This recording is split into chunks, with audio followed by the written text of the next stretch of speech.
कानपुर का सती चौरा घाट, गंगा की लहरों पर तैरती नावें, आसमान में धधकती आग और अंग्रेजों की चीखें। 27 जून 1857 का वह दिन जब गोलियों की बौछार और जलती हुई नावों ने इतिहास की सबसे रक्त रंजित घटनाओं में से एक को जन्म दिया। लेकिन यह सिर्फ एक शुरुआत थी। कानपुर के बीबी घर में कैदियों का संहार, झांसी और दिल्ली में खून की लकीरें और अंग्रेजों के प्रतिशोध की आग ने पूरे विद्रोह को एक नए मोड़ पर ला खड़ा किया। क्रांतिकारियों की ताकत बढ़ रही थी, लेकिन अंग्रेजों की पकड़ भी मजबूत हो रही थी। जासूसों का जाल, नेतृत्व की कमजोरियां और अंदरूनी संघर्षों ने इस संग्राम को और भी जटिल बना दिया। लेकिन तभी एक नया नाम उभरा, वह सेनानी जिसने दिल्ली के क्रांतिकारियों को नई उम्मीद दी। क्या वह सेनानी वाकई इस विद्रोह का उद्धारक साबित होगा, या फिर उसकी किस्मत भी उन्हीं भूलों का शिकार होगी जो 1857 की क्रांति को कमजोर कर रही थी? नमस्कार, आप देख रहे हैं कीप बीइंग जिज्ञासु, और इस वीडियो में हम आपको ले चलेंगे कानपुर से दिल्ली तक की उन घटनाओं के बीच जिन्होंने इस विद्रोह को निर्णायक मोड़ दिया। अगर आप इतिहास के इस रोमांचक सफर का हिस्सा बनना चाहते हैं तो वीडियो को अंत तक जरूर देखें और चैनल को सब्सक्राइब करें ताकि हमारी अगली कड़ी आप तक सबसे पहले पहुंचे। तो आइए इतिहास के उन पन्नों को पलटते हैं जहां हर मोड़ पर एक नई साजिश, एक नया संघर्ष और एक नया बलिदान हमारा इंतजार कर रहा है।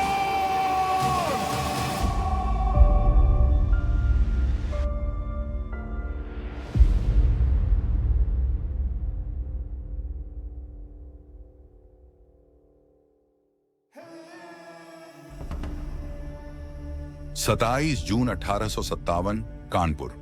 गंगा के तट पर स्थित सती चौरा घाट एक ऐसा स्थान जहां उस दिन इतिहास लहू और लपटों से लिखा गया।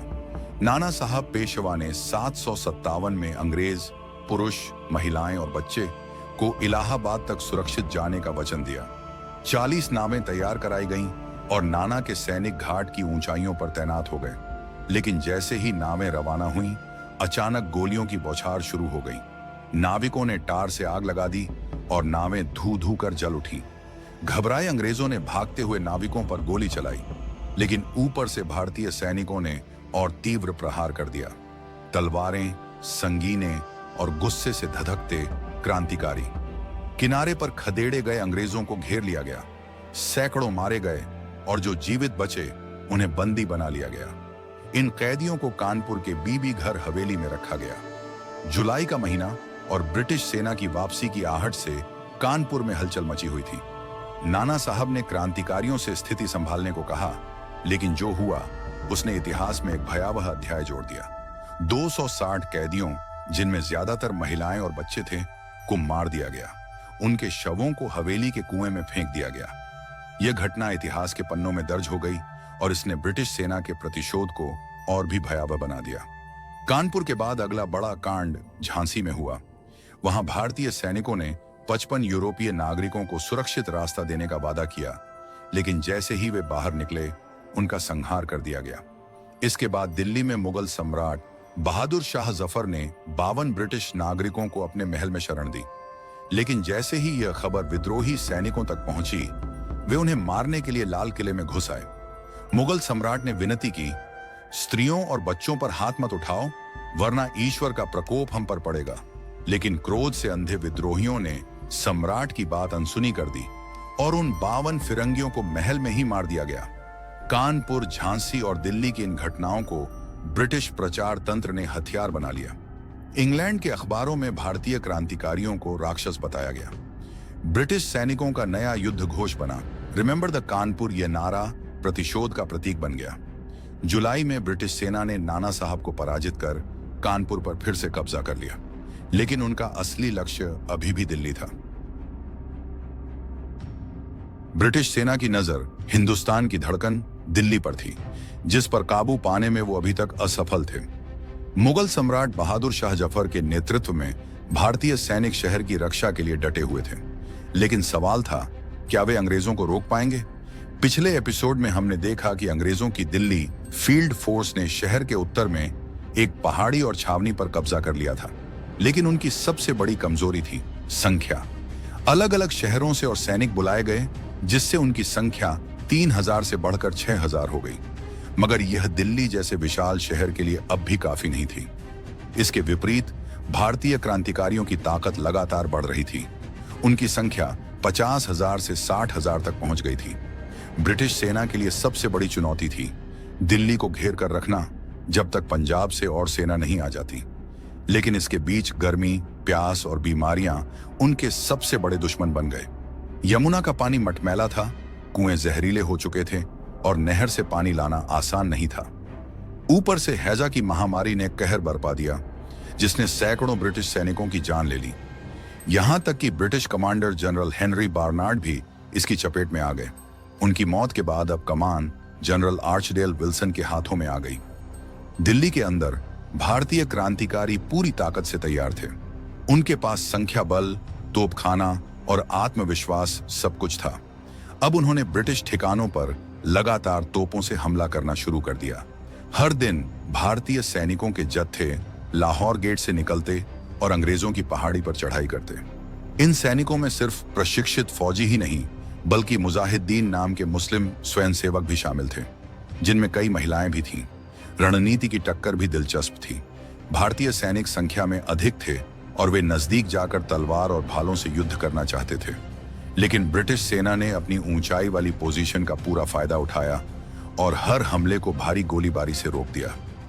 हर रोज हजारों भारतीय सैनिक ब्रिटिश मोर्चे की ओर बढ़ते, लेकिन तोपों और राइफलों की बौछार ने उन्हें रोक दिया। एक भयंकर संघर्ष में 1,000 भारतीय सैनिक शहीद हुए, जबकि ब्रिटिश सेना को सिर्फ 46 सैनिकों का नुकसान हुआ। 9 जून की रात भारतीय सैनिकों ने 3 दिशाओं से पहाड़ी पर बड़ा हमला बोला। पूरी रात संघर्ष जारी रहा, लेकिन अंग्रेजों ने हर बार भारी नुकसान पहुंचाकर क्रांतिकारियों को पीछे हटने पर मजबूर कर दिया। 1857 के संग्राम में यह क्रांतिकारियों के लिए एक बड़ी विफलता थी और इस विफलता के पीछे पीछे 3 बड़े कारण थे: नेतृत्व की कमजोरी, एकता का अभाव और आधुनिक हथियारों की कमी। भारतीय सैनिकों को उच्च स्तरीय सैन्य प्रशिक्षण नहीं मिला था और ब्रिटिश सेना में भारतीय अधिकारियों को केवल 100 सैनिकों तक की टुकड़ी का नेतृत्व करने की अनुमति थी। उन्हें रणनीतिक योजना और रसद प्रबंधन का कोई अनुभव नहीं था। सबसे बड़ी समस्या यह थी कि पूरे विद्रोह को एक साथ जोड़ने वाला कोई जनरल नहीं था। दिल्ली में मिर्जा मुगल कमान संभाल रहा था, लेकिन वह केवल नाम का नेता था। युद्ध के मैदान से दूर प्रशासनिक कागजों में उलझा रहा। इस संग्राम में एकता की कमी साफ झलकती थी। दिल्ली के विद्रोही अलग अलग गुटों में बंटे हुए थे, जो केवल अपने अपने अफसरों के आदेशों का पालन करते। कई बार जीत का मौका था, लेकिन क्रेडिट लेने की होड़ में एक दूसरे की मदद नहीं की गई और कई निश्चित जीतें हार में बदल गईं। इसके अलावा ब्रिटिश सेना अत्याधुनिक इनफील्ड राइफल से लैस थी, जो पुरानी भारतीय बंदूकों से 3 गुना ज्यादा ताकतवर थी। लेकिन विडंबना देखिए, जिस राइफल ने विद्रोह की चिंगारी भड़काई, भारतीय सैनिकों ने उसे छूने से भी इनकार कर दिया। उन्होंने पुरानी बंदूकों से आधुनिक युद्ध जीतने की कोशिश की, पर मैदान में सिर्फ हौसला काफी नहीं था। ब्रिटिश सेना के पास हथियारों और रणनीति दोनों में बढ़त थी। दिल्ली की घेराबंदी टूट नहीं रही थी और शहर में अराजकता बढ़ती जा रही थी। सैनिक और आम लोग लूटपाट पर उतर आए।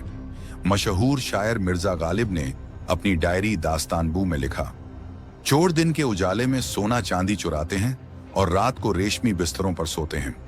इज्जतदार घरों में दिया जलाने तक का तेल नहीं बचा। लूटमार इतनी बढ़ गई कि मुगल दरबार में विद्रोही सैनिकों के खिलाफ शिकायतों का अंबार लग गया। लेकिन बादशाह बेबस था। लाल किले के बागों में विद्रोही जबरन डेरा जमा चुके थे। इस हंगामे ने दिल्ली के कई लोगों को विद्रोहियों के खिलाफ कर दिया। दिल्ली उर्दू अखबार के संपादक मौलवी मोहम्मद बाखिर पहले इस आंदोलन के समर्थन में थे, पर अब उन्होंने विद्रोहियों को शैतान के चेले कहकर लिखना शुरू कर दिया। हालांकि कुछ इतिहासकार इस लूटपाट की कहानियों को ब्रिटिश दुष्प्रचार मानते हैं। उनका दावा है कि सैनिकों ने केवल अंग्रेजों के समर्थकों, मुखबिरों और मुनाफाखोर व्यापारियों को निशाना बनाया था। लेकिन यह भी सच है कि शहर के लोग विद्रोही सैनिकों की बढ़ती उपस्थिति से परेशान हो चुके थे। धीरे धीरे कुछ लोगों ने ब्रिटिश सेना से गुप्त संपर्क साधना शुरू कर दिया। कुछ तो अंग्रेजों के मुखबिर बन गए, पर सबसे बड़ा विश्वासघात तब हुआ जब मुगल बादशाह की सबसे प्रिय बेगम जीनत महल ही अंग्रेजों की एजेंट बन गई। वह अपने बेटे जवान बख्त को उत्तराधिकारी बनाना चाहती थी और डरती थी कि अगर विद्रोही जीत गए तो मिर्जा मुगल को तख्त मिल जाएगा। दिल्ली अब पूरी तरह से ब्रिटिश जासूसों और गुप्तचरों से भरी पड़ी थी। अंग्रेजों को हर रणनीति, हर कदम की खबर पहले से मिल जाती थी और इस विश्वासघात के कारण धीरे धीरे यह क्रांति दम तोड़ने लगी। फिरंगियों के जासूस शाही दरबार से लेकर विद्रोही सेना तक हर जगह मौजूद थे। शहर में सैनिकों और आम लोगों के बीच भी तनाव बढ़ रहा था। इसी अफरा तफरी के बीच एक ऐसा सेनानी दिल्ली पहुंचा जिसने बगावत को एक नया जोश दिया। उसने आते ही दिल्ली के हालात बदल दिए। इतिहास उसे बख्त खान रोहिला के नाम से जानता है। बख्त खान जो पहले फिरंगी फौज में तोपखाने का सूबेदार था, लेकिन जब बगावत का बिगुल बजा तो उसने अपनी बरेली ब्रिगेड के साथ दिल्ली कूच कर दिया। इस ब्रिगेड में 2300 पैदल सैनिक, 700 घुड़सवार और 4000 से अधिक मुजाहिदीन थे। इसके अलावा 14 हाथी, 10,000 बैलगाड़ियां और ऊंटों का काफिला भी था जो जहां तक नजर जाती फैला हुआ था। 2 जुलाई को बरेली ब्रिगेड यमुना नदी के किनारे पहुंची। दिल्ली के लोग छतों पर खड़े होकर इस शानदार नजारे को देख रहे थे और पहाड़ी पर तैनात फिरंगी तोपखाने के सैनिक भी। लेकिन बख्त खान की सेना उनकी तोपों की सीमा से बाहर थी। दिल्ली वालों को यकीन हो गया कि अब उनकी निजात का वक्त आ गया है। उन्होंने बख्त खान को मसीहा समझा। बादशाह ने भव्य स्वागत किया और उसे दिल्ली का सेनापति बना दिया। साथ ही उसे फरजंद और साहिब आलम की उपाधियां भी दी। कुछ ही दिनों में शहर का प्रशासन भी उसके हवाले कर दिया गया। बख्त खान के आते ही सैन्य अनुशासन खड़ा कर दिया गया। उसने बताया कि वह अपने सैनिकों को 6 महीने का वेतन पहले ही दे चुका है और उसके पास युद्ध के खर्च के लिए 4 लाख रुपए नकद हैं। जीत के बाद यह रकम बादशाह के खजाने में जमा कर दी जाएगी। बादशाह बहुत खुश हुआ और उसने बरेली के सैनिकों में 4000 रुपए इनाम बांटे। अब सबको यकीन था कि दिल्ली का उद्धारक आ चुका है। लेकिन क्या बख्त खान वाकई दिल्ली का उद्धार कर पाया? फिर ऐसा क्या हुआ कि उसे गद्दार कहा जाने लगा? और वह कौन सा एक तोप का गोला था जिसने पूरे युद्ध की किस्मत बदल दी? ये सब देखने के लिए 1857 के संग्राम की इस श्रृंखला की अगली कड़ी का इंतजार कीजिए। 1857 के विद्रोह की पूरी कहानी शुरू से देखने के लिए इस प्लेलिस्ट को देखें और ईस्ट इंडिया कंपनी पर आधारित हमारी पूरी सीरीज देखने के लिए यहाँ क्लिक करें। कीप बीइंग जिज्ञासु पर इतिहास की ऐसी ही अनसुनी कहानियों के लिए चैनल को सब्सक्राइब करें और बेल आइकन दबाएं ताकि कोई भी नया वीडियो आपसे मिस ना हो। धन्यवाद।